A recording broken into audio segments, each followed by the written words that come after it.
ഇന്ന് നമുക്ക് ഓവനൊന്നുമില്ലാതെ വളരെ സിമ്പിളായിട്ട് അടിപൊളി ടേസ്റ്റിലും സോഫ്റ്റിലും ചോക്ലേറ്റ് കേക്ക് തയ്യാറാക്കാം. അതിനായിട്ട് അരിപ്പയിലേക്ക് 1 കപ്പ് മൈദയും 1/4 കപ്പ് കൊക്കോ പൗഡറും 1 സ്പൂൺ ബേക്കിംഗ് പൗഡറും 1/4 സ്പൂൺ ബേക്കിംഗ് സോഡയും ഇട്ട് കൊടുത്ത് 3 പ്രാവശ്യം ഒന്ന് അരിച്ചെടുക്കാം.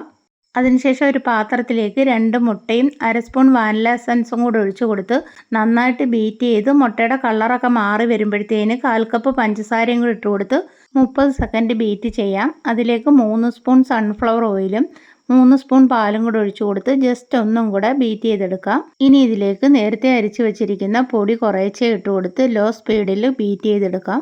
ഒരുപാട് നേരം ബീറ്റ് ചെയ്യരുത്, കേക്ക് ഹാർഡായി പോകും.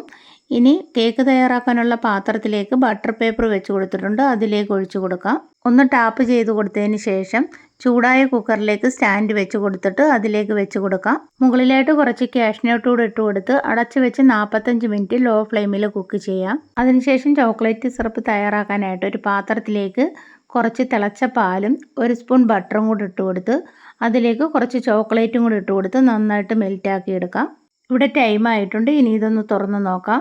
നമ്മുടെ നട്ട്സൊക്കെ കാണാത്ത വിധത്തിൽ നന്നായിട്ട് പൊങ്ങി വന്നിട്ടുണ്ട്. ഇനി തണുത്തതിന് ശേഷം ഒരു പാത്രത്തിലേക്ക് സെർവ് ചെയ്ത് മുകൾ ഭാഗം ഒന്ന് കട്ട് ചെയ്തെടുക്കാം.